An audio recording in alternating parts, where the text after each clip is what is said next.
అది మామ్, ఏంటి? ఇంట్లో ఏం జరుగుతోంది? ఏం జరుగుతుంది? ఏమైంది?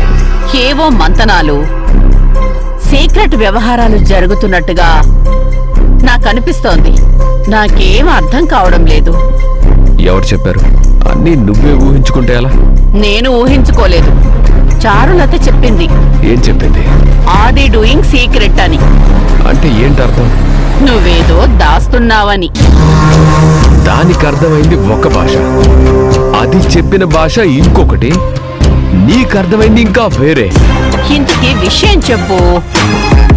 ఏం చేస్తున్నావు?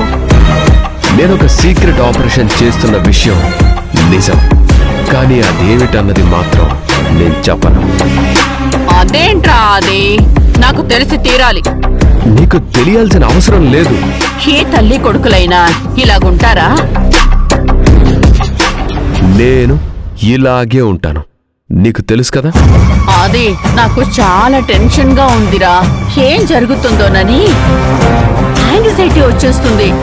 ఏం పర్వాలేదు, ప్రశాంతంగా గుళ్ళు గోపురాలు తిరుగు, ఏ సమస్య ఉండదు. వీలైనంత ఎక్కువసేపు నువ్వు గుళ్ళోనే గడుపు. అది అంతేనా? అంతే. ఏంటత్తయ్య గారు, రాజ్ మిమ్మల్ని ఏదో ఇబ్బంది పెడుతున్నాడు అనిపిస్తుంది. వీడేదో. అమ్మా, ఏంటి రాజ్, అమ్మ ఏదో చెప్తుంది కదా, చెప్ప నువ్వు. నీ మీదే ఏదో కంప్లైంట్ ఇద్దాం అనుకుంటుంది. హలో, నేను మా అత్తయ్య పక్షం. చెప్పండి అత్తయ్య గారు, రాజ్ మిమ్మల్ని ఇబ్బంది పెడుతుంటే ఎలాగైనా సరే శిక్షిద్దాం.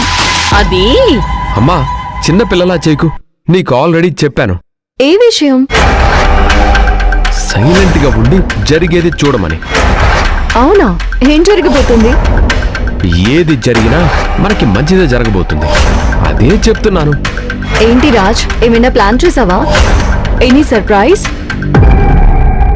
బా, మీ ఇద్దరికి ఎందుకింత క్యూరియాసిటీ? కాస్త కూల్గా ఉండొచ్చు కదా. ఇదమ్మా వరస. ఏమి చెప్పడు, ఏదో ఉన్నట్టు మాట్లాడతాడు. అమ్మా, దేనికైనా హద్దుంటుంది. చూసావమ్మా, తల్లి కొడుకుల మధ్య అలకలు ఇలాగే ఉంటాయి అత్తయ్య గారు.